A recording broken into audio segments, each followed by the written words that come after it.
Shalom Bapak Ibu. Shalom. Lebih semangat lagi. Shalom Bapak Ibu. Shalom. Ya, puji nama Tuhan. Melalui kebangkitannya kita diberi kesempatan untuk menikmati hidup yang dinamis dan penuh kejutan. Di dalamnya ingatan akan Tuhan selalu menjadi dasar yang memampukan kita untuk terus berjuang dan berjalan dengan pengharapan.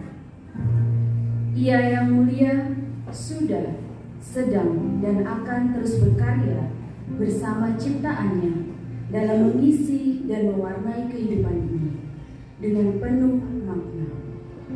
Kita ungkapkan syukur kita melalui nyanyian dari PKJ 21.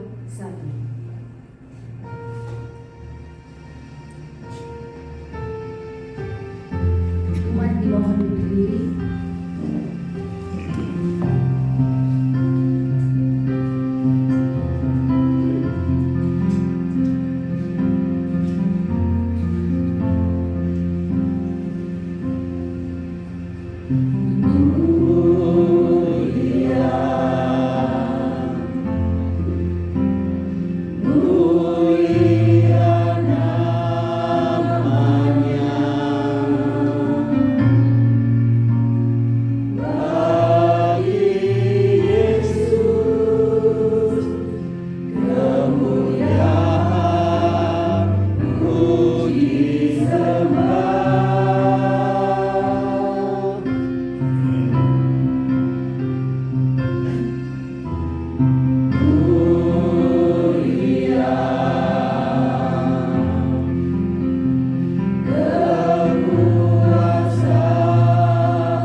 Kita masuki ibadah ini dengan keyakinan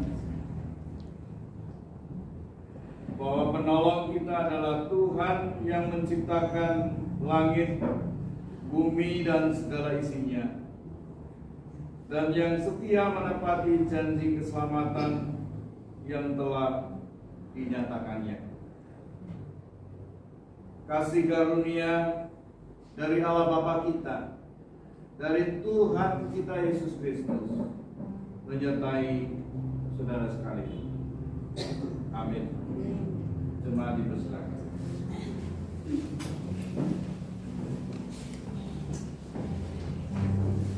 Kadang tanpa sadar Bapak Ibu, kita seringkali dari ucapan kita, dari tingkah laku kita menyakiti hati sesama kita.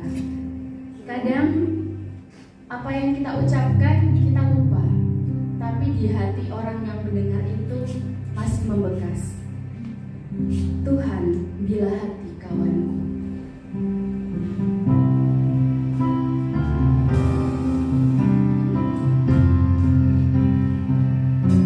Mari kita minta ampun kepada Tuhan kalau dari ucapan kita menyakiti hati kawan kita.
Bila hati kawanku terluka oleh tingkah ujarku, ampuni kami Bapa.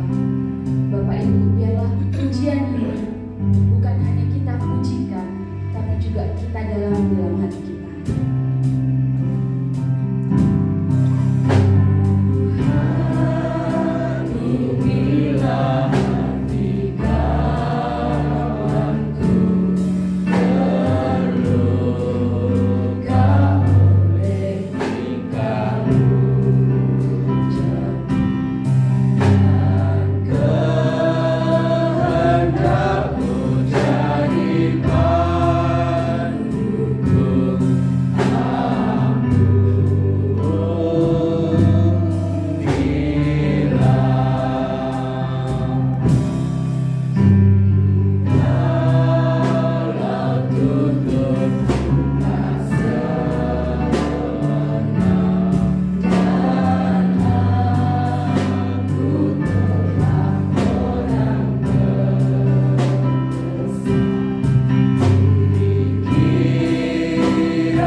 Jemaat yang dikasihi Tuhan, marilah kita datang kepada Tuhan dengan penuh ucapan syukur, rasa sesal dan malu, serta kerendahan hati. Kita mengaku dosa-dosa kita di hadapan Tuhan. Mari kita berdoa. Bapa kami yang di surga, pujian dan syukur kami naikkan kepadamu, oleh karena kasih dan anugerah-Mu yang melimpah dalam hidup kami. Ya Tuhan Allah kami berterima kasih atas kekuatan dan rahmat-Mu, yang olehnya kami telah disanggupkan untuk dapat melalui hari-hari yang penuh masalah dan pergumulan bersama Engkau. Kami juga berterima kasih atas setiap berkat jasmani maupun rohani yang senantiasa mengalir di sepanjang kehidupan kami. Ya Tuhan, kami bersyukur oleh karena kasih-Mu, Engkau telah memanggil kami untuk datang di tempat ini, beribadah bersama di hadapan Tuhan pada hari ini. Ya Bapa yang Maha Kudus dan penuh belas kasihan, kami mengaku di hadapan-Mu atas setiap kesalahan kami, baik dalam pikiran, perkataan, dan perbuatan, maupun atas ketidakmampuan kami dalam mengasihi sesama kami dengan kasih yang tulus ikhlas. Kami mengakui segala kekurangan kami sebagai umat-Mu, kelemahan iman, ketidaksetiaan kami, pelanggaran dan kelalaian kami, sehingga telah membuat kami gagal untuk tetap hidup dalam ketaatan-Mu. Ya Bapa yang Maha Kasih, kami mengaku kepadamu sebagai jemaat yang telah Kau kuduskan dan utus ke dunia ini. Seringkali terjadi kesalahpahaman dan perselisihan di antara kami. Sikap mementingkan diri sendiri dan pudarnya pengharapan kami telah membuat kami tertutup dan tidak menjadi kesaksian bagi dunia ini. Ya Bapa yang rahmani, nyatakanlah kepada kami pengampunan dan damai sejahtera-Mu. Lepaskanlah kami dari dosa-dosa kami dan baharuilah hidup kami dalam Kristus Yesus, Tuhan dan Juru Selamat kami yang hidup. Amin. Perjalanan ke Emmaus yang dialami oleh kedua murid Yesus menjadi bukti bahwa Ia bangkit. Ia peduli terhadap ciptaan yang masih membutuhkan waktu untuk dapat mengerti apa yang terjadi. Perjalanan itu bukan sekedar perjalanan, namun juga menjadi momen mengingatkan dan memaknai Kristus, yang membawa kedua murid pada perubahan cara pandang. Perubahan inilah yang kemudian menjadikan mereka dapat semakin mengerti, bahkan dengan keyakinan meneruskan berita dan sukacita kebangkitan itu kepada lebih banyak orang. Saat ini, mari kita menoleh sejenak berhadapan dengan hari-hari yang sudah kita lewati dan memaknai Tuhan yang berjalan bersama di sana. Ku mau berjalan bersama Juru Selamat.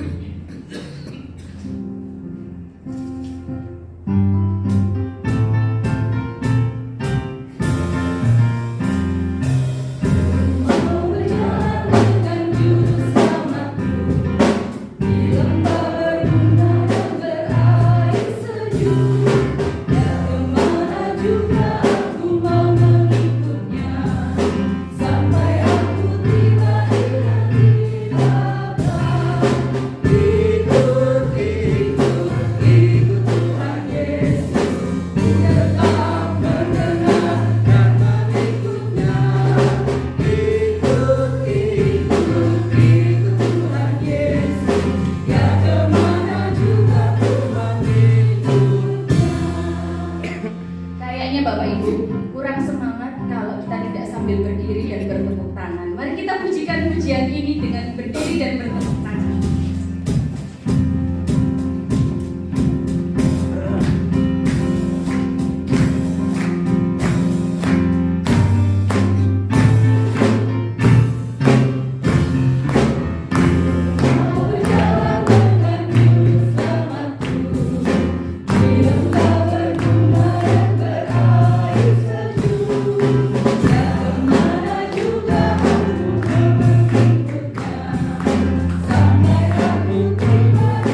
khusus karena di bulan April kita merayakan Paskah. Mari Bapak Ibu, seperti pujian yang kita nyanyikan tadi, ikut Tuhan Yesus. Sampai kapan? Sampai Tuhan Yesus datang kembali. Mari pada pagi hari ini kita akan membaca satu bagian firman Tuhan dengan tema memaknai ingatan menghayati kebangkitan. Mari kita membaca di dalam Injil Lukas pasal 24 ayat 13 sampai dengan ayat 35. Lukas 24 ayat 13 sampai dengan ayat 35. Sebelum kita membaca, mari kita menyerahkan hati pikiran kita untuk kita boleh memahami kebenaran firman Tuhan yang kita baca. Mari kita berdoa. Tuhan Allah Bapa kami, Allah yang kami sembah, Allah yang kami muliakan di dalam Tuhan kami Yesus Kristus. Pagi ini kami bersyukur untuk setiap pujian yang boleh kami naikkan kepada Tuhan, di mana kami boleh mengagungkan Engkau atas kebesaran, atas anugerah-Mu dalam kehidupan kami. Dan biarlah Engkau meneguhkan kami kembali pada pagi hari ini, untuk kami boleh bersama-sama menerima kebenaran firman Tuhan. Biarlah hati kami, pikiran kami hanya boleh tertuju kepada Tuhan. Telinga kami boleh mendengar suara Tuhan hari ini. Dan Engkau merawat kami masing-masing untuk kami boleh mengerti, memahami firman. Kiranya Roh Kudus menolong kami.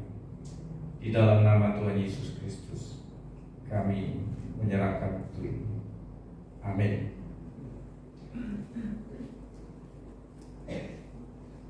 Lukas 24 ayat 13 sampai 35. Saya akan membaca ayat yang ganjil, Bapak Ibu membaca ayat yang genap. Demikian kita akan membaca bagian firman Tuhan ini. Yesus menampakkan diri di jalan Emmaus. Pada hari itu juga 2 orang dari murid-murid Yesus pergi ke sebuah kampung bernama Emmaus yang terletak kira-kira 7 mil jauhnya dari Yerusalem. Dan mereka bercakap-cakap tentang segala sesuatu yang telah terjadi. Ketika mereka sedang bercakap-cakap dan bertukar pikiran, datanglah Yesus sendiri mendekati mereka, lalu berjalan bersama-sama dengan mereka. Tetapi ada sesuatu yang menghalangi mata mereka, sehingga mereka tidak dapat mengenal Dia. Yesus berkata kepada mereka, apakah yang kamu percakapkan sementara kamu berjalan? Maka berhentilah mereka dengan muka murah. Seorang dari mereka, namanya Kleopas, menjawabnya, adakah engkau satu-satunya orang asing di Yerusalem yang tidak tahu apa yang terjadi di situ pada hari-hari belakangan ini? Katanya kepada mereka, apakah itu? Jawab mereka, apa yang terjadi dengan Yesus orang Nazaret? Dia adalah seorang nabi yang berkuasa dalam pekerjaan dan perkataan di hadapan Allah dan di depan seluruh bangsa kami. Tetapi imam-imam kepala dan pemimpin-pemimpin kami telah menyerahkan Dia untuk dihukum mati, dan mereka telah menyalibkannya. Padahal kami dahulu mengharapkan bahwa Dialah yang datang untuk membebaskan bangsa Israel. Tetapi sementara itu telah lewat 3 hari sejak semuanya itu terjadi. Tetapi beberapa perempuan dari kalangan kami telah mengejutkan kami. Pagi-pagi buta mereka telah pergi ke kubur dan tidak menemukan mayatnya. Lalu mereka datang dengan berita bahwa telah kelihatan kepada mereka malaikat-malaikat yang mengatakan bahwa ia hidup. Dan beberapa teman kami telah pergi ke kubur itu dan mendapati bahwa memang benar yang dikatakan perempuan-perempuan itu, tetapi dia tidak mereka lihat. Lalu ia berkata kepada mereka, "Hai kamu orang bodoh, betapa lambannya hatimu, sehingga kamu tidak percaya segala sesuatu yang telah dikatakan para nabi. Bukankah Mesias harus menderita semuanya itu untuk masuk ke dalam kemuliaannya?" Lalu ia menjelaskan kepada mereka apa yang tertulis tentang dia dalam seluruh kitab suci, mulai dari kitab-kitab Musa dan segala kitab nabi. Mereka mendekati kampung yang mereka tuju. Lalu ia berbuat seolah-olah hendak meneruskan perjalanannya. Tetapi mereka sangat mendesaknya, katanya, "Tinggallah bersama dengan kami, sebab hari telah menjelang malam dan matahari hampir terbenam." Lalu masuklah ia untuk tinggal bersama-sama dengan mereka. Waktu ia duduk makan dengan mereka, ia mengambil roti, mengucap berkat, lalu memecah-mecahkannya dan memberikannya kepada mereka. Ketika itu terbukalah mata mereka, dan mereka pun mengenal dia. Tetapi ia lenyap dari tengah-tengah mereka. Kata mereka seorang kepada lain, "Bukankah hati kita berkobar-kobar ketika ia berbicara dengan kita di tengah jalan dan ketika ia menerangkan kitab suci kepada kita?" Lalu bangunlah mereka dan terus kembali ke Yerusalem. Di situ mereka mendapati ke-11 murid itu. Mereka sedang berkumpul bersama-sama dengan teman-teman mereka. Kata mereka itu, "Sesungguhnya Tuhan telah bangkit dan telah menampakkan diri kepada Simon." Lalu kedua orang itu pun menceritakan apa yang terjadi di tengah jalan dan bagaimana mereka mengenal dia pada waktu ia memecah-mecahkan roti. Banyak orang atau mungkin termasuk kita pernah berkata, masa lalu biarlah berlalu, nggak usah diingat-ingat atau diungkit-ungkit. Pada satu sisi ungkapan ini membawa ketenangan sesaat karena di dalamnya kita merasa diberi ruang untuk memikirkan masa depan. Namun di sisi lain, ingatan akan masa lalu tidak bisa diajukan begitu saja. Dengan begitu, apakah masa lalu lebih penting daripada masa kini? Dan juga lebih penting dari masa depan. Nah, dalam hal ini tidak ada yang lebih penting satu di antara yang lain. Mengapa? Karena yang menjadikan penting adalah ketika kita menarik makna dari ketiganya, yaitu masa lalu, masa kini, dan masa depan. Tatkala kita membaca keempat kitab Injil,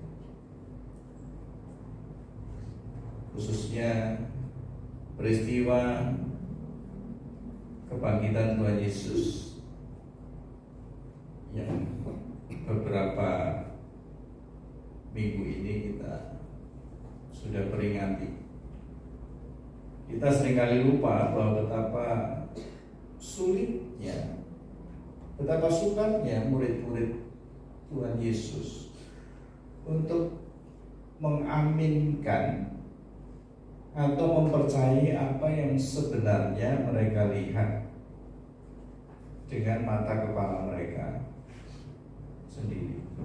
Jadi antara apa yang pernah dikatakan Tuhan Yesus sebelum mati,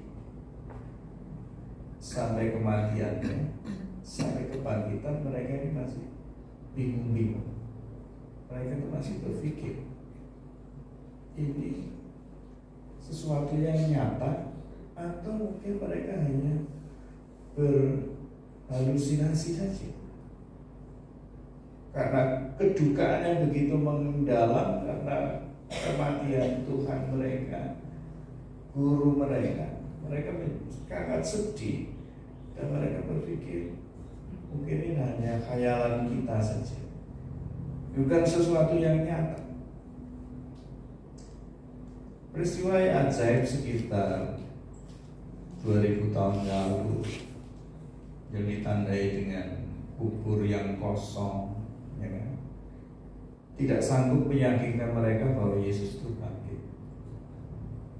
Fakta atau kenyataan ini bagi mereka hanya menunjukkan bahwa Yesus sekarang memang tidak berada di dalam kubur. Bagi mereka, konsep kebangkitan Yesus jauh masih dari pemikiran mereka. Sedangkan yang ada dalam pikiran mereka, Yesus itu hilang dari kubur. Apalagi ada berita yang viral pada waktu itu, mayat Yesus dicuri oleh murid-murid, dan itu beredar di kalangan orang Yahudi. Nah, untuk meyakinkan para murid, rupanya perlu pertemuan yang lebih banyak antara pribadi Yesus sendiri dengan mereka. Selama 3 tahun menjadi murid, bergaul dan pergi bersama-sama, makan bersama-sama, suka duka dijalani bersama, dan kalau mau didaftarkan itu banyaknya 3 tahun itu bukan waktu yang pendek. Bapak Ibu sudah jadi jemaat Gereja Kristen Ngalang Kudus sudah berapa tahun? Jadi orang Kristen sudah berapa tahun? Sudah kenal Tuhan Yesus?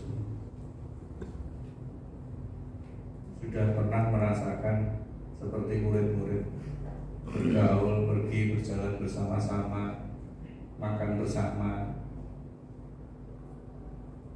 Makan bersama maksudnya apa? Karena kadang-kadang kita lupa doa makan, berarti kita nggak ngajak Tuhan Yesus makan. Nah, murid-murid mengalami hal seperti itu.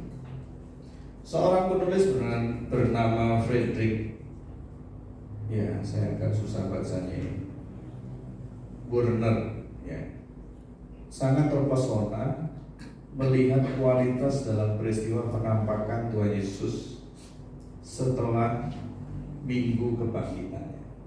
Jadi pada hari Minggu, artinya hari pertama Tuhan Yesus bangkit itu, di hari sesudah Sabat itu, jadi dia melihat sesuatu yang luar biasa. Tidak ada malaikat di langit yang bertepuk sorak menyanyikan pujian. Tidak ada raja yang sengaja datang dari negeri jauh untuk membawa persembahan. Orang-orang Majus. Yesus menampakkan diri dalam keadaan yang paling biasa. Yaitu apa? Makan malam bersama dengan 2 orang yang berjalan menuju Emmaus. Bapak Ibu, ketika saya membaca bagian ini dan membaca komentarnya Friedrich ini, Tuhan Yesus ini tidak selalu datang dengan situasi yang spektakuler, yang wow, yang seringkali orang katakan dahsyat, gitu ya. Tuhan Yesus hadir di makan malam bersama 2 orang yang baru saja mengadakan perjalanan menuju ke Emmaus.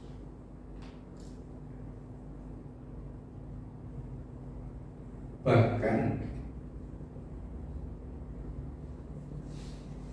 kita kembali flashback ketika Tuhan Yesus bangkit itu, yang pertama ditemui itu adalah seorang wanita biasa. Dia menangis. Ya. Kalau di dalam terjemahan itu diterjemahkan di taman. Makanya ketika Tuhan Yesus itu menyapa, apa yang sedang kamu cari ibu? Apakah kamu penjaga taman ini? Jadi jangan bayangkan kuburan itu kayak kuburan di Agerwojo gitu ya. Bahkan itu sudah seperti taman. Jadi kita bersyukur ya, nanti makam Kristen miliknya Gereja Kristen Kalang Kudus itu akan bukan cuma taman, kebun alpukat dan durian. Jadi di situ ditanam manusia, ditanam alpukat, ditanam durian. Wah, pasti itu subur itu.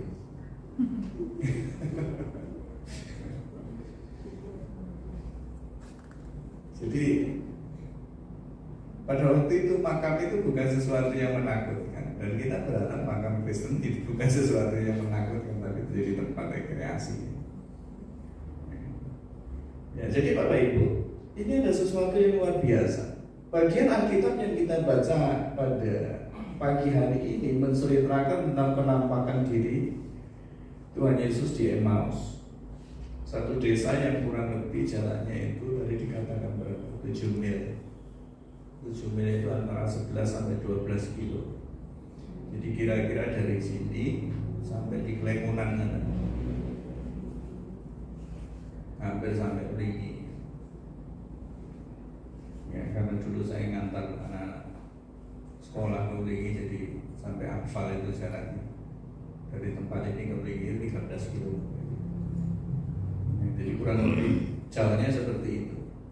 Jadi kalau Bapak Ibu membayangkan mereka berdua ini berjalan, ya, misalnya dari Yerusalem ke Emmaus, memang tidak diceritakan di sini mereka dari mana, tapi jalannya itu Yerusalem Emmaus itu sekitar 12 kilo, ya cukup jauh. Ya. Memang Lukas sendiri tidak mengatakan itu, ya, mereka berjalan dari arah Yerusalem.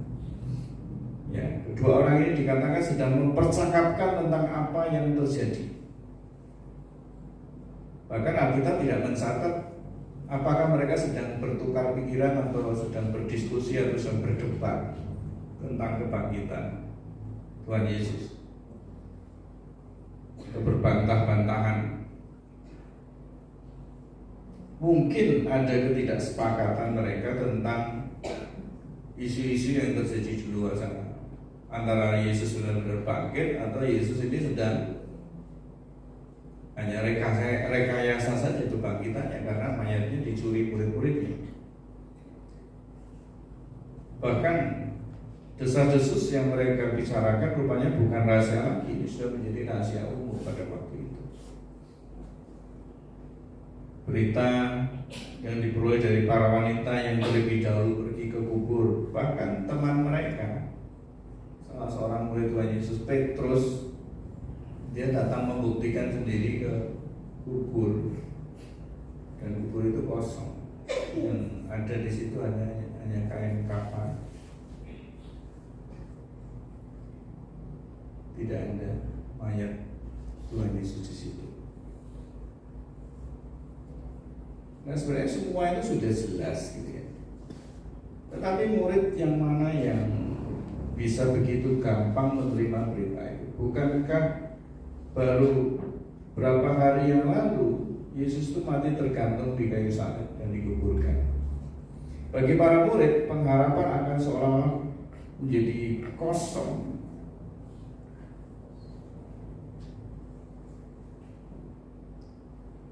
Padahal kami dahulu mengharapkan bahwa dialah yang datang untuk membebaskan bangsa Israel. Ini yang dikatakan di ayat 21. Jadi antara harapan dengan kenyataan tidak sama. Ternyata Yesus yang melakukan banyak mukjizat, yang mengajarkan hal-hal yang luar biasa itu, dia mati. Tidak ada harapan lagi.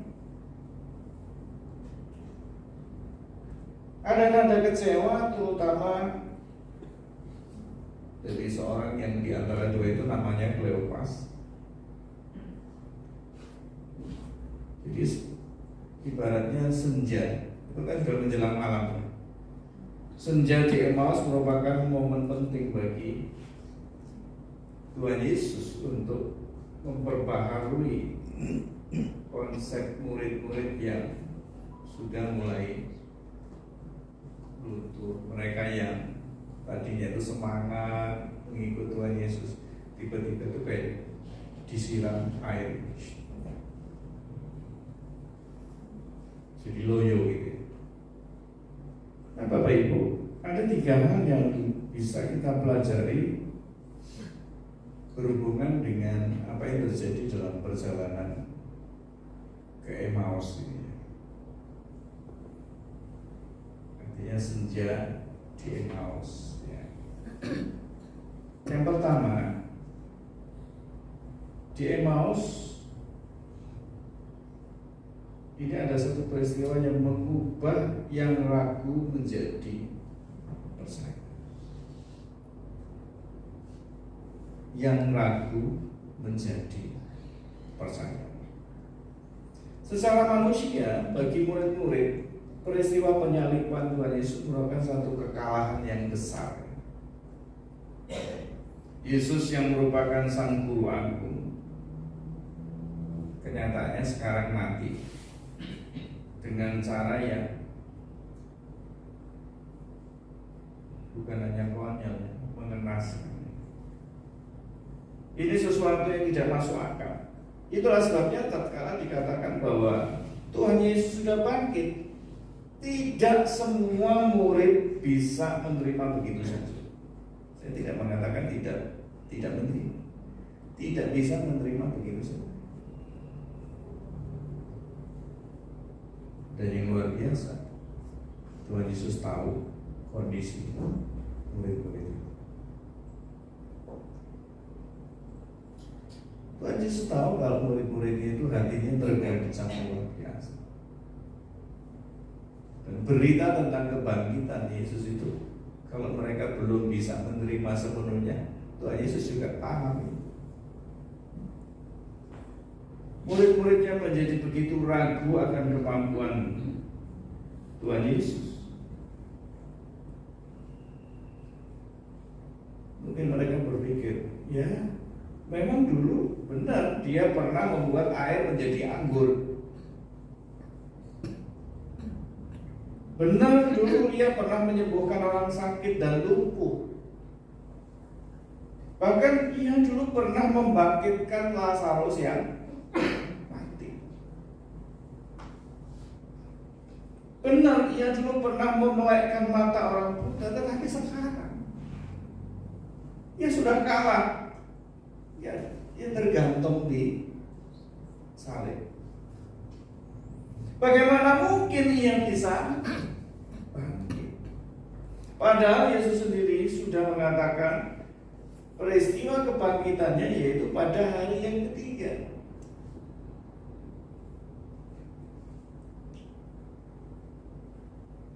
Bapak Ibu, kalau kita ini menjadi salah satu dari murid Tuhan Yesus,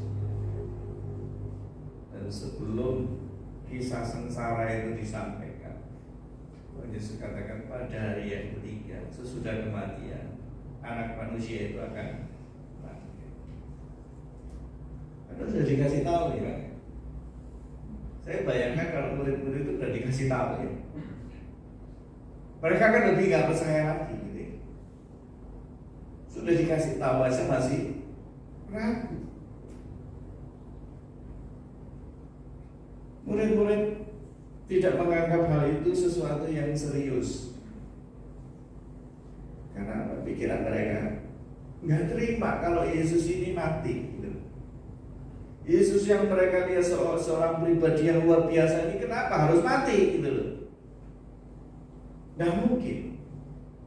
Sehingga apa yang dikatakan Tuhan Yesus 3 hari kamu akan bangkit, itu mereka nggak terlalu dengar.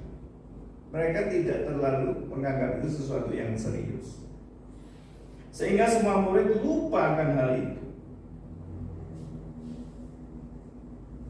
Buktinya apa? Mereka tidak langsung percaya. Satu peringatan yang cukup keras yang dilontarkan oleh Tuhan Yesus ketika berjalan dengan dua orang ini. Mereka begitu serius menceritakan tentang peristiwa yang baru saja terjadi. Bahkan Tuhan Yesus sendiri bilang, apa kamu ini satu-satunya orang asing yang tidak pernah dengar berita yang saat ini sedang viral ini? Apakah kamu bukan orang sini? Ini sudah heboh, semua orang dengar gitu ya. Tuhan Yesus katakan kepada mereka, hai kamu orang bodoh, betapa lambannya hatimu sehingga kamu tidak percaya segala sesuatu yang dikatakan oleh para nabi. Bukankah Mesias harus menderita untuk masuk ke dalam kemuliaannya? Bapak Ibu, kalau orang sedih terus dibilang, hai kamu orang bodoh, gitu, pasti tersinggung. Tapi yang dimaksudkan orang bodoh di sini adalah orang yang tidak mempunyai hikmat dan kebijaksanaan, dan dalam hal ini boleh diterjemahkan dengan iman. Hai kamu yang kurang beriman, betapa lambannya engkau semua. Jadi bukan bodoh dalam pengertian tidak punya pengetahuan. Buktinya mereka bisa menceritakan segala sesuatu. Tetapi betapa lemahnya imanmu sehingga engkau tidak percaya dari apa yang kamu pernah dengar. Jadi persoalannya Bapak Ibu, keraguan mereka itu bukan karena mereka kurang pengetahuan. Mereka sudah punya cukup pengetahuan, tetapi mereka dikatakan apa? Kurang beriman, kurang percaya.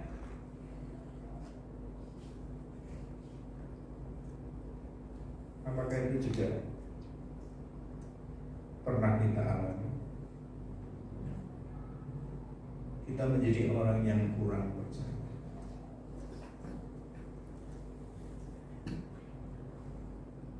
Padahal kurang percaya itu ya sebenarnya kalau mau dihitung sama dengan tidak percaya.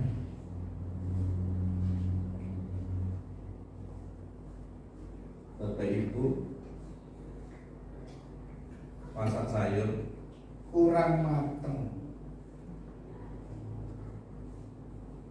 kurang asin, maka kalau buat kue kurang matang, apakah bisa dimakan? Apakah sesuatu yang kurang itu terus kemudian bisa dinikmati? Saya percaya tidak bisa. Demikian juga dengan kurang percaya. Orang yang kurang percaya, yang dikatakan juga orang yang ragu, itu sama dengan orang yang tidak percaya.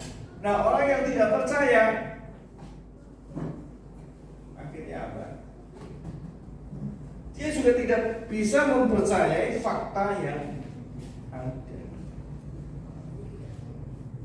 Berbicara tentang orang bodoh, ada satu cerita anak sekolah minggu tentang siapa yang merobohkan tembok Yeriko.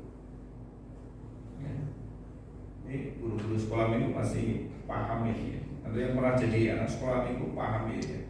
Siapa yang meruntuhkan tembok Yeriko?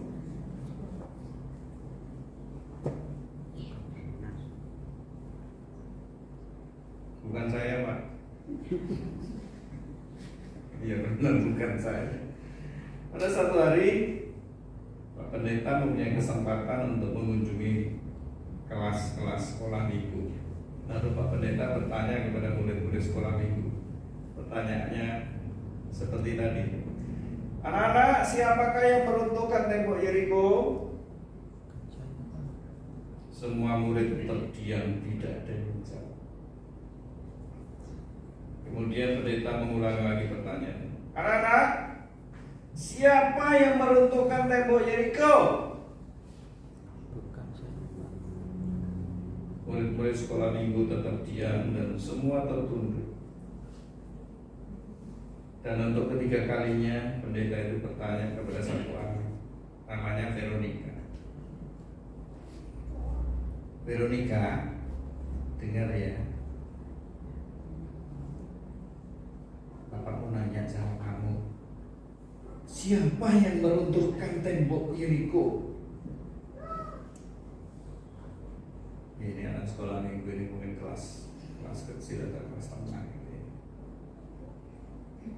Dia melihat Pak Pendeta, dia tunduk lagi gitu ya. Dan dia mengatakan, bukan saya Pak.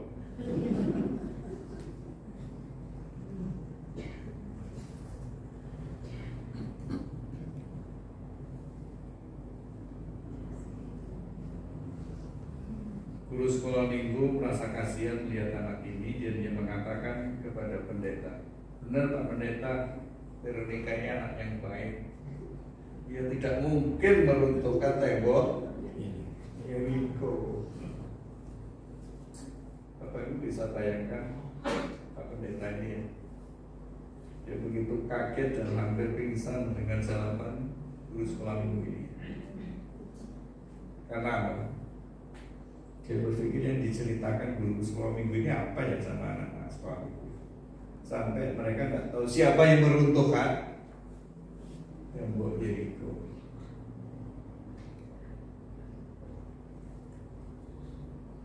Jangan sampai ketika Bapak Ibu ditanya siapa yang membangkitkan Lazarus,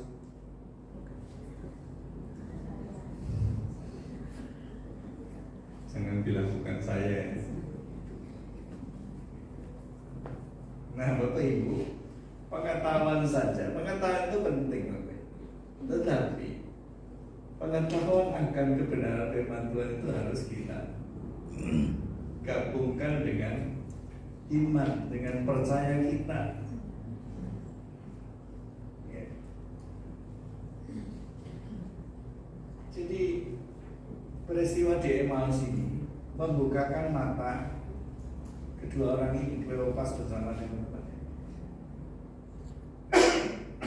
Mereka punya pengetahuan, tapi mereka tidak bisa mempercayai fakta yang terjadi. Nah, Yesus hadir di tengah-tengah mereka. Dia meneguhkan mereka, dia menegur mereka. Kamu kurang iman, sehingga kamu terbawa dengan kesedihanmu, kedukaanmu, kebingunganmu, keraguanmu. Bapak Ibu, kita semua mungkin tak beda dengan kedua murid ini ya. Kadang-kadang kita sama seperti murid Tuhan Yesus, terlalu sukar untuk percaya.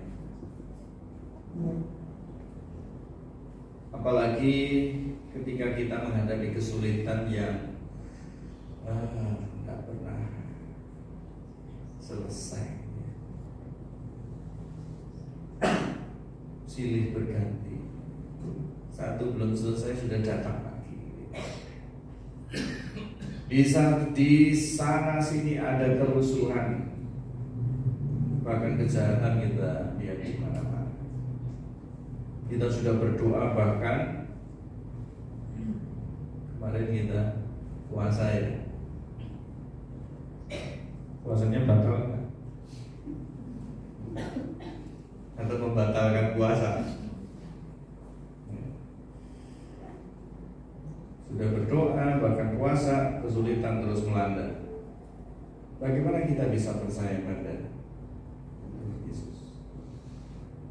Jadi seolah-olah masalah itu jauh lebih besar dari kuasa Tuhan. Padahal yang benar apa? Masalahmu tidak lebih besar dari Tuhan. Amin.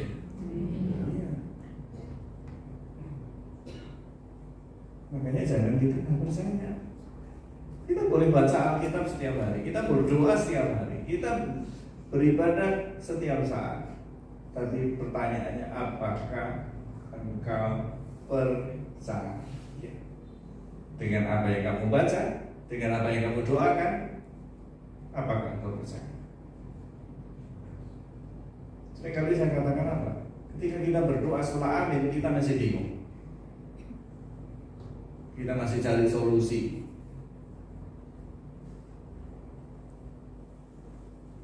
Padahal kita sering nyanyi itu ya. Hanya Yesus.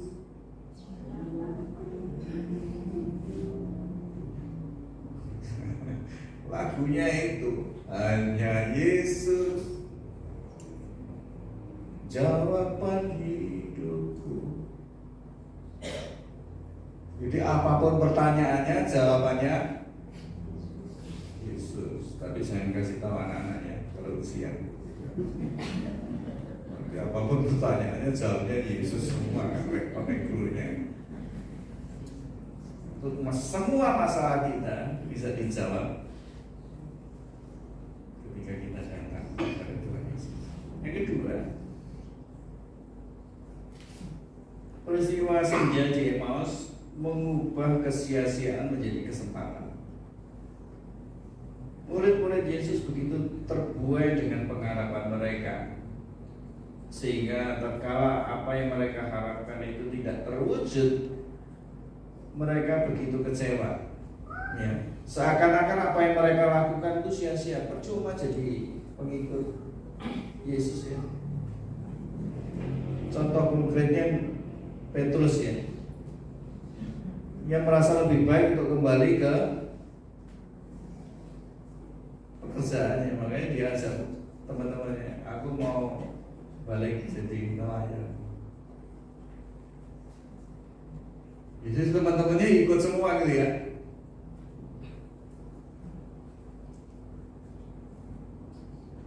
Tapi cita-cita kadang juga begitu ya, kadang tidak kesampaian ya. Dia mau balik ke pekerjaannya yang lama, justru Tuhan Yesus kembalikan kepada panggilannya. Sejak awal Tuhan Yesus tidak mengatakan kamu akan menjadi penjala ikan. Memang sekarang kamu penjala ikan, tapi aku akan menjadikan kamu penjala manusia. Jadi itu tidak akan berubah panggilan itu.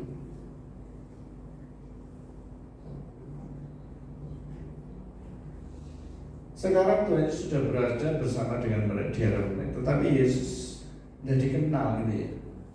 Ada sesuatu yang menutupi.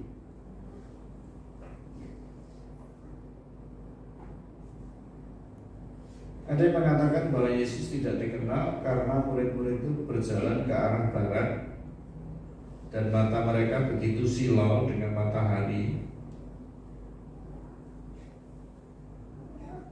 sehingga mereka tidak bisa melihat Yesus dengan jelas karena sinar matahari yang berbarat.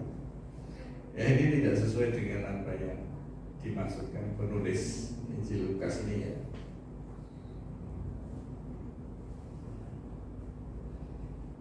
Lukas tidak mengatakan bahwa Tuhan Yesus datang dalam wajah yang lain sehingga dia tidak dikenal. Tuhan Yesus datang sebagaimana manusia, wujud manusia. Dan buktinya dia makan bersama dengan mereka. Di terjemahan ayat 16 itu dikatakan mata mereka tertahan dari mengenal dia. Ada sesuatu yang menghalangi. Artinya mata mereka tertahan dari mengenal dia. Artinya mereka terhalang untuk mengenal dia. Nah, pada saat makan, Yesus yang dikenal sebagai orang asing ini bagi mereka melakukan tindakan yang membuat mereka langsung tersentak gitu ya. Ketika berjalan itu Mereka tidak mengenali. Tapi ketika mereka duduk makan, Tuhan melakukan sesuatu yang pernah mereka ingat, gitu ya. Mereka tersentak. Dan ketika mereka mengatakan, ya, Tuhan Yesus sudah tidak ada.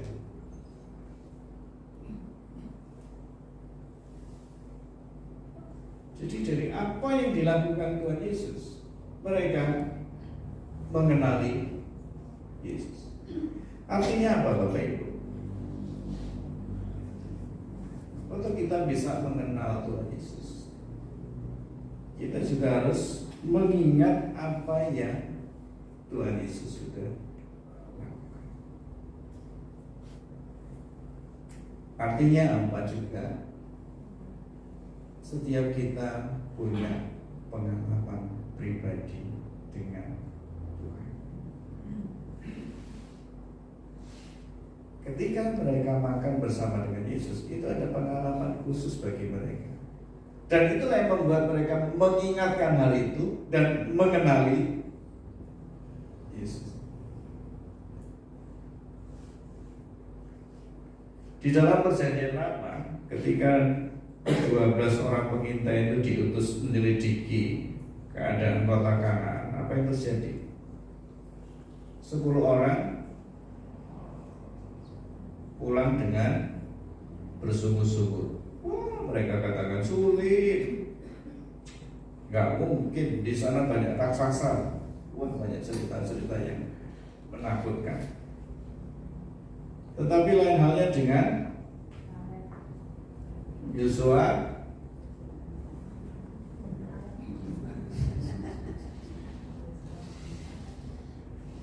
Lagi-lagi Pak Kaleb ya.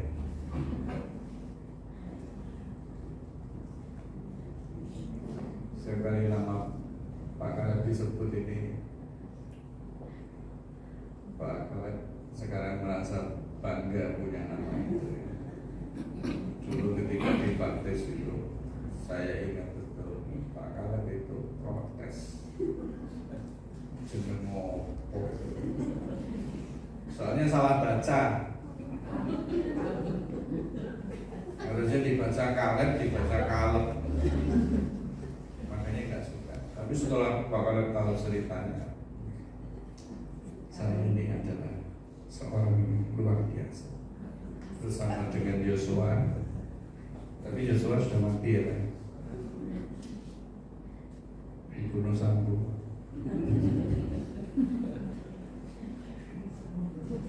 Mereka pulang dengan muka berseri-seri. Yosua dan Kaleb membawa berita yang luar biasa. 10 orang bawa berita duka cita. Mereka bahkan katakan, kita pasti menang. Apakah ke-10 orang ini matanya buta sehingga nggak bisa melihat kemenangan itu? Tidak.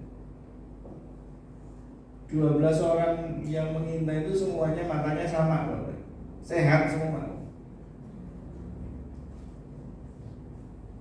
Tetapi 10 orang ini ada kelainan di matanya, sehingga yang dilihat itu bukan yang baik, tapi yang buruk. Nah, Bapak Ibu, seringkali dalam kehidupan kita, mata kita lebih banyak tertuju kepada hal-hal yang sulit, sedih, susah, mustahil,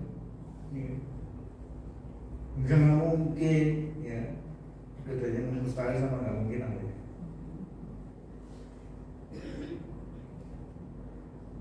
Mokal gitu ya. Sesuatu yang sudah lah, kita nggak usah buang-buang waktu dengan hal ini. Boleh soro gitu.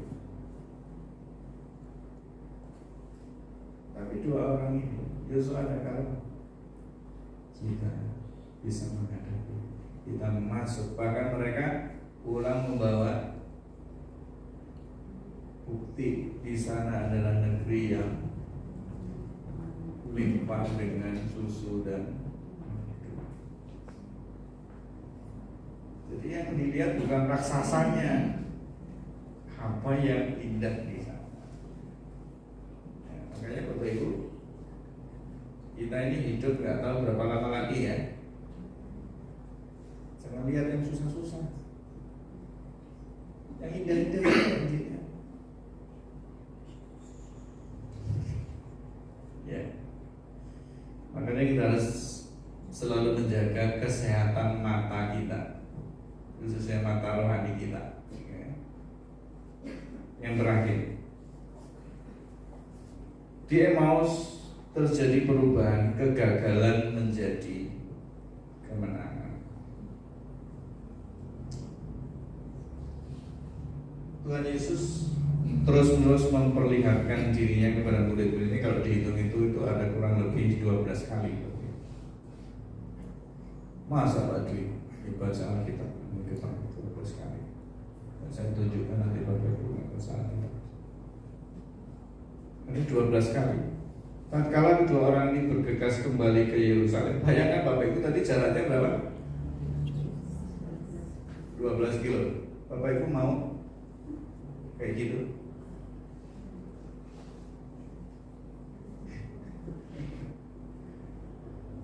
Sudah pulang sampai ke Samben gitu ya, balik lagi ke Beringin. Hanya dengan satu tujuan, mau menyampaikan berita penting. Sekarang lebih modern ya, udah ada alat komunikasi yang canggih.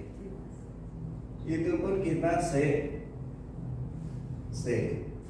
ya, apalagi kalau kita ini udah malam gitu ya, enak bangunin orang tidur. Padahal berita ini penting dan harus segera disampaikan. Jangan sampai kita sampaikan udah terlambat. Apa yang saya mau katakan di sini, Bapak Ibu? Mengapa murid dua orang ini bergegas kembali ke Yerusalem? Itu sudah malam loh, Bapak Ibu ya. Dan mereka perjalanan itu sampai di Emmaus itu sudah petang gitu ya. Dan petang itu ya kira-kira ya jam 6, jam 7 gitu ya. Mereka kembali lagi ke Yerusalem. Dan jangan bayangkan perjalanan Yerusalem Emmaus itu seperti ke Samben Ringi, Bapak Ibu. Jangan seperti itu. Situasinya sangat berbeda dengan situasi jalan sekarang. Bergegas ke sana karena ini berita penting. Ini sesuatu yang berita sukacita, jangan dilewatkan. Ini harus diberitakan kepada teman-teman kita yang di Yerusalem supaya mereka dikuatkan imannya, mereka tetap percaya.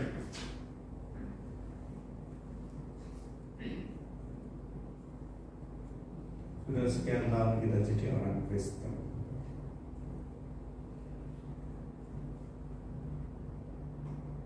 Apakah berita sukacita ini kita segera sampaikan, atau kita masih bilang belum waktunya, belum timingnya, belum saatnya? Terus saatnya kapan? Kita sering duduk bersama dengan teman kita di kafe, ngopi bersama, tapi kita nggak pernah cerita berita sukacita. Zaman dulu banyak orang seneng nonggo ya. Sekarang enggak, maksudnya enggak sedikit, masih ada gitu. Dulu kan sambil petan ya. Sekarang nggak sama petan, nggak ada ya. Daripada ngerasani tombol nih, biasa ngerasani Tuhan Yesus. Kita begitu akrab dengan seseorang, tapi kita nggak pernah ceritakan Tuhan Yesus sama dia. Kalau untuk saya, Tuhan ceritanya Tuhan Yesus itu cerita sukacita. Tapi kalau untuk membagikan ke orang lain, gimana ya? Jadi untuk perjalanan cerita-cerita, orang Kristen ini senang disebut minoritas ya. Betul. Dikit-dikit kita ini minoritas. Kok kita bangga ya dengan minoritas ya? Ini antara kebanggaan dan ketakutan ini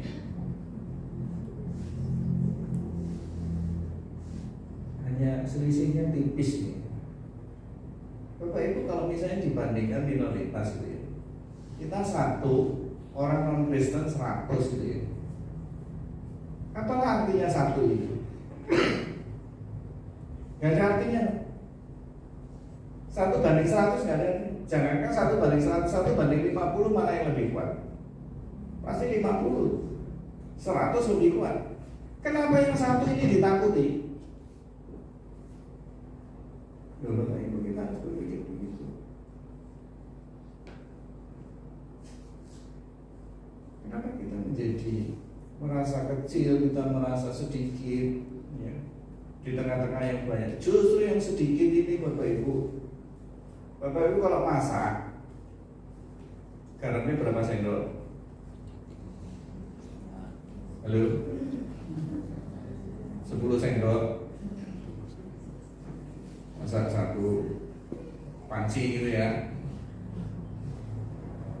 Masih garam yang banyak, masih lagi yang banyak. Sak bungkus gitu. Gimana? Nggak perlu banyak, sedikit aja. Ya. Jadi kita harus bangga gitu loh. Karena apa? Kita punya pengaruh yang besar gitu loh. Nah, bagaimana kita bisa punya pengaruh yang besar? Kalau Yesus itu ada di dalam, kalau Roh Kudus itu ada dalam hidup, dan Roh Kudus itu yang mendorong kita untuk menyampaikan kabar sukacita. Yang kita sampaikan itu bukan kabar buruk, Bapak Ibu. Kamu percaya kamu selamat, tidak binasa, masuk surga, itu kan kabar baik.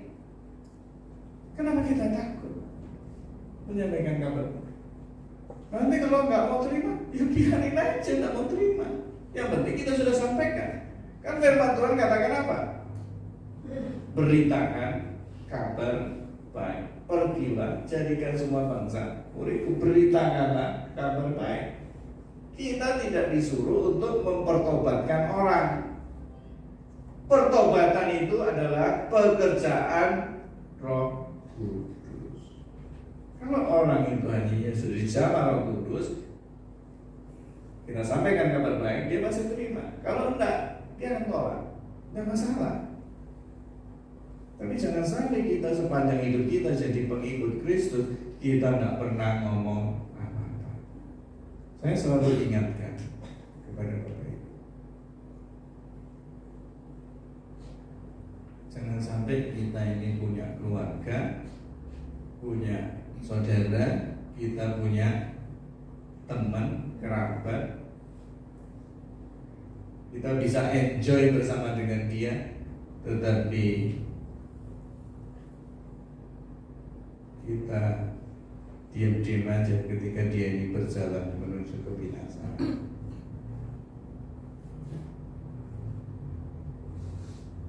Bapak Ibu, ini sesuatu yang serius.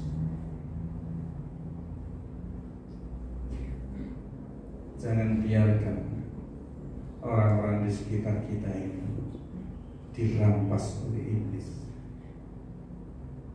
dan mereka akan binasa. Kita harus terus memberitakan kabar baik kepada mereka. Emmaus mengubah yang ragu menjadi percaya. Emmaus mengubah sesuatu yang sia-sia itu menjadi satu kesempatan. Dan Emmaus mengubah kegagalan menjadi kemenangan. Kita harus menjadi orang-orang yang menang, orang-orang yang bangkit untuk memberitakan Injil Kristus. Kebangkitan Kristus menunjukkan kalau dia itu hidup, karena dia bukan hanya pemberi hidup, karena dia sendiri dan sang hidup itu. Tuhan memberkati kita. Mari kita berdoa.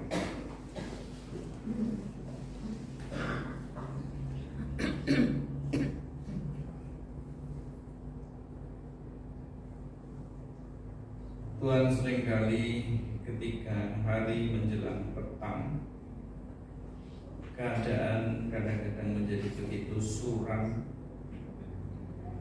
bahkan dengan setumpuk masalah, persoalan, pergumulan yang kami bawa,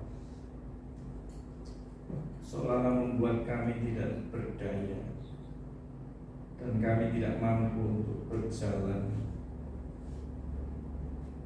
Tetapi hari ini firman Tuhan, Engkau hadir dalam kehidupan kedua murid yang mengalami kegalauan di dalam diri mereka. Tetapi Tuhan mengubahkan mereka, mereka menjadi lebih percaya kepada Tuhan. Mereka boleh mengambil kesempatan, bahkan menjadi pribadi yang menang untuk menjadi pemberita-pemberita. Tuhan, kami rindu dalam kehidupan kami juga terjadi demikian. Segala yang membuat kami lemah boleh dilenyapkan oleh karena kehadiran Tuhan, yang membuat kami juga percaya dan kami boleh bangkit untuk memberitakan kabar sukacita. Ada sekitar kami yang begitu banyak saudara-saudara yang belum mengenal Tuhan, bahkan yang meninggalkan Tuhan. Berikan kami kemampuan, kuasa untuk terus boleh tidak henti-hentinya memberitakan kabar baik kepada mereka, supaya mereka boleh diselamatkan. Terima kasih Bapak. Kamu memberkati kami melalui firman-Mu. Dalam nama Tuhan Yesus kami berdoa. Amin.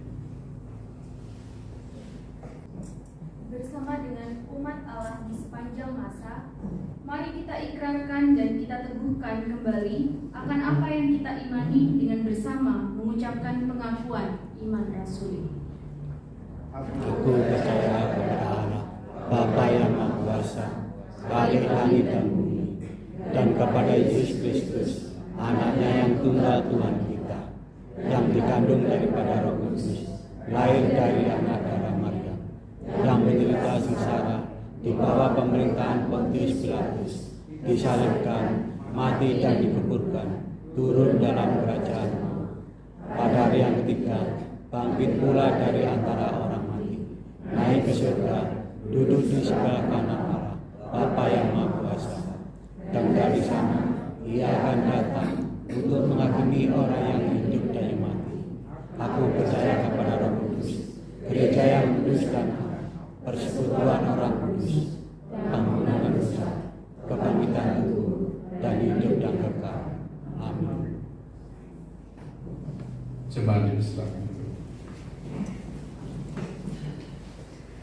Mari kita ungkapkan syukur melalui persembahan yang akan kita kumpulkan dengan mengingat 1 Tawarik 16 ayat 29. Berilah kepada Tuhan kemuliaan namanya, bawalah persembahan dan masuklah menghadap Dia. Sujudlah menyembah kepada Tuhan dengan berhiaskan kekudusannya. Bawa persembahanmu dengan rela hatimu, janganlah jemu, bawa dengan suka. Bawa persembahan.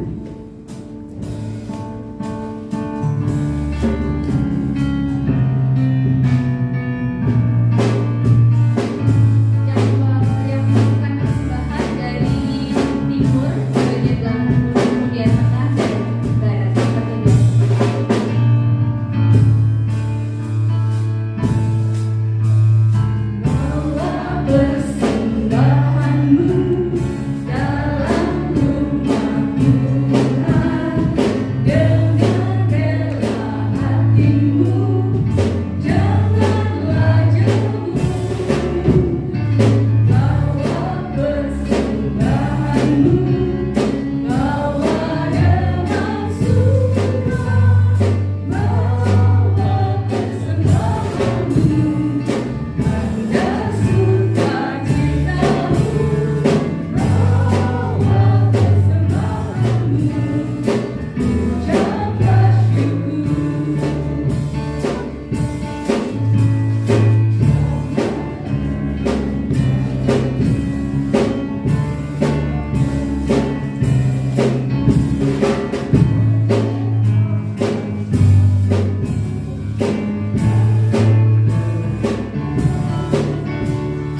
Tuhan Allah Bapa kami yang bertata di dalam kerajaan surga, kami bersyukur kepada-Mu Tuhan. Untuk pagi ini kami masih Tuhan berikan kesempatan untuk bersama-sama beribadah di tempat ini. Sebelumnya Tuhan, Engkau ampuni, Engkau sucikan setiap hati kami Tuhan, sehingga kami boleh layak untuk bersama-sama datang kepada Tuhan pada saat ini. Tuhan Yesus, kami sungguh mengucapkan syukur untuk setiap hari-hari kami Tuhan. Tuhan selalu memberkati kami, Tuhan selalu menyertai kami, sehingga Tuhan kami boleh bersama-sama bersekutu beribadah pada pagi hari ini. Terima kasih Bapa kami yang di surga. Kami bersyukur Tuhan untuk pagi ini kami boleh mengikuti ibadah dari awal sampai saat ini. Kami percaya Tuhan ada di tengah-tengah kami. Tuhan memimpin setiap kami dan Tuhan memberkati setiap kami. Bapa kami yang di surga, kami bersama-sama bersatu hati berdoa kepada-Mu Tuhan. Kami menyerahkan seluruh anak-anak Tuhan yang beribadah pada pagi hari ini dan pada hari ini sampai sore nanti Tuhan. Kami menyerahkan ke dalam tangan Tuhan biarlah ibadah yang boleh dilakukan oleh setiap anak-anak-Mu di mana saja Tuhan. Engkau yang akan terus menolong, memberkati, sehingga melalui ibadah yang boleh kami lakukan bersama Tuhan boleh menjadikan berkat bagi setiap kami, memperkuat iman kami, dan mempertebal rasa percaya kami kepada Engkau Tuhan. Dan Engkau menjadikan kami semua anak-anak-Mu Tuhan boleh menjadi berkat bagi banyak orang, boleh bersaksi untuk kemuliaan bagi nama Tuhan. Terima kasih Bapa kami yang di surga. Kami menyerahkan untuk setiap anak-anak-Mu yang ambil bagian di dalam pelayanan. Tuhan, Engkau terus memberkati di dalam kehidupannya. Terima kasih Bapa kami yang di surga. Pada saat ini Tuhan, kami bersama berdoa untuk negara dan bangsa kami Indonesia. Ya Tuhan, Engkau mengetahui keadaan negara kami. Kiranya Tuhan, Engkau akan terus memimpin setiap pemimpin negara kami Indonesia ini dalam menjadikan negara ini Tuhan adil makmur, dan bila setiap pemimpin yang ada Tuhan selalu takut akan Engkau, dan mereka boleh terus memikirkan untuk kemajuan dan kesejahteraan untuk negara ini. Biarlah Tuhan Yesus, Engkau akan memimpin dari pucuk pimpinan sampai yang daerah. Semuanya itu biarlah boleh berjalan Tuhan melalui pimpinan dan kuasa Tuhan saja. Bapa kami yang di surga, kami juga berdoa Tuhan untuk kabaran Injil di mana saja yang boleh dilakukan. Tuhan, Engkau tolong ya Bapa, melalui alat dan sarana yang digunakan. Semua itu biarlah kembali untuk kemuliaan bagi nama Tuhan. Terima kasih Bapa kami yang di surga. Juga kami menyerahkan Tuhan untuk seluruh anak-anak-Mu di gereja kami Kalam Kudus Kesamben ini. Dari anak-anak sekolah minggu, anak pra-remaja, anak remaja, pemudanya, dan juga sampai ke dewasa dan juga lansia. Tuhan, Engkau berkati satu persatu di dalam setiap kehidupannya. Untuk anak-anak-Mu yang masih menempuh di dalam pendidikan Tuhan, Engkau akan terus memberkati di dalam pendidikannya, di dalam pergaulannya, dimanapun saja mereka berada Tuhan. Tuhan, Engkau akan terus menolong dan memberkati. Engkau berikan keberhasilan dan juga Engkau berikan kesuksesan. Untuk anak-anak-Mu yang merindukan untuk pekerjaan, ya Tuhan Yesus, Engkau akan juga menolong. Engkau akan menyediakan semuanya bagi anak-anak-Mu. Terima kasih Bapa kami yang di surga. Juga Tuhan, kami menyerahkan untuk setiap kami anak-anak-Mu, jemaat-Mu di tempat ini Tuhan. Kami menyerahkan untuk kehidupan sehari-hari. Tuhan memberkati di dalam pekerjaannya, di dalam usahanya. Engkau akan memberikan kecukupan di dalam kehidupan sehari-harinya. Terima kasih Tuhan. Juga kami menyerahkan untuk gereja di tempat ini Tuhan, untuk semua pengurus yang ada. Tuhan Engkau akan memberkatinya. Dan juga untuk Bapak Pendeta Dwi sekeluarga, Tuhan Engkau akan menolong dan memimpin beliau di tempat ini, di dalam mengembalakan seluruh anak-anak di tempat ini. Biarlah Tuhan memberikan hikmat dan daripada surga sendiri untuk keluarga di tempat ini. Kau memberkati untuk Pak Dwi, Bu Dwi, dan juga kedua anak. Kiranya Tuhan Yesus Engkau akan terus menolong dan memberkati semuanya. Terlebih juga Tuhan kami menyerahkan di dalam pelayanannya. Biarlah kasih Tuhan terus mengalir melalui keluarga Tuhan. Terima kasih Bapa kami yang di surga. Kami kembali menyerahkan juga untuk persembahan kami yang boleh kami lakukan pada hari ini Tuhan. Biarlah Engkau akan menyucikan persembahan ini Tuhan, menjadikan alat untuk pekerjaan Tuhan di gereja kami. Kami menyerahkan untuk saudara-saudara kami yang sudah memberikan persembahan kepada Tuhan. Engkau sucikan, Engkau berkati. Terima kasih Bapa di surga. Terima kasih. Kami menyerahkan kembali ibadah ini sampai selesainya nanti. Dan Tuhan Yesus yang akan terus memimpin dan memberkati kami, sehingga kami semua merasa diberkati Tuhan. Kami semua semakin diperbarui oleh firman Tuhan. Terima kasih Bapa kami di surga. Dan doa ini Tuhan kami serahkan hanya di dalam nama Tuhan kami Yesus Kristus yang telah mengajarkan kami berdoa.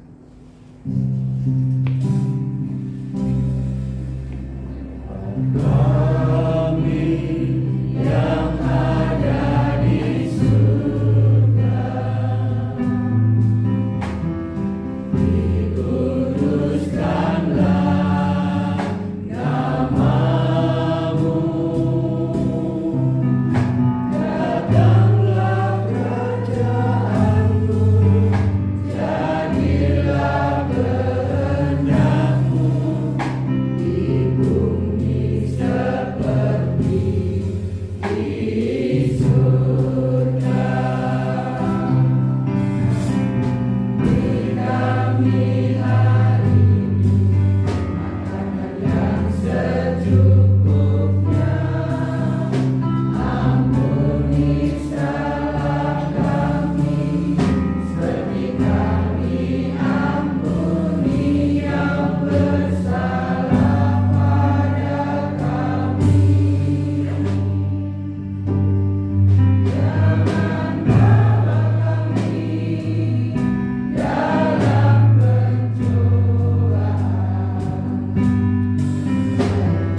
dan lepaskan kami dari yang jahat. Sebab yang punya kerajaan dan kuasa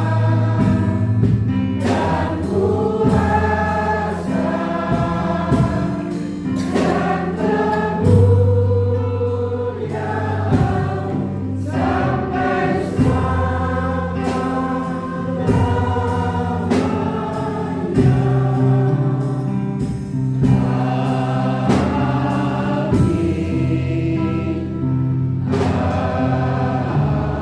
sampai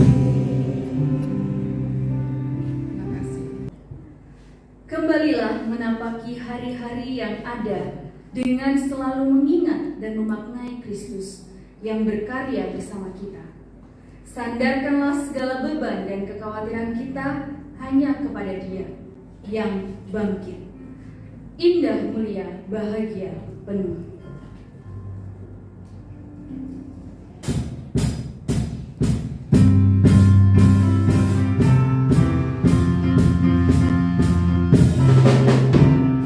Indah, mulia, bahagia, penuh, bersandar kelenang yang kekal, damai dan berkat sungguh milikku, bersandar kelenang yang kekal.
Mari Bapak Ibu kita bangkit berdiri. Kita nyanyikan bagian refnya dengan lebih lambat.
Jemaat yang dikasihi Tuhan Yesus Kristus, kini arahkanlah hatimu kepada Tuhan.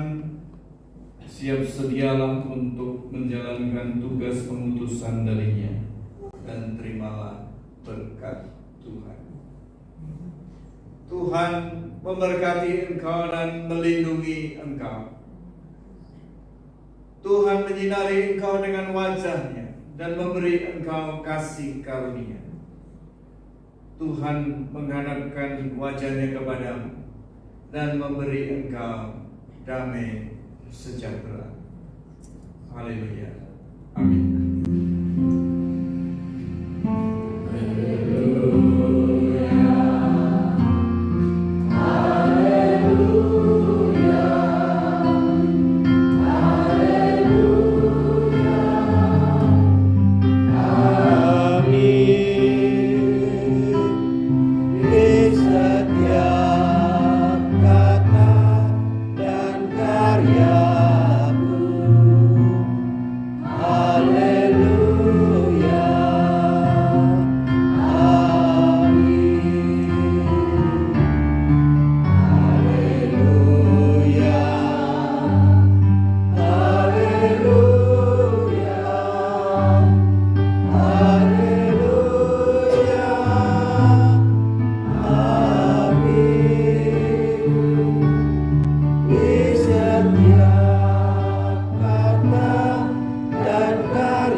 Jemaat dipersilakan.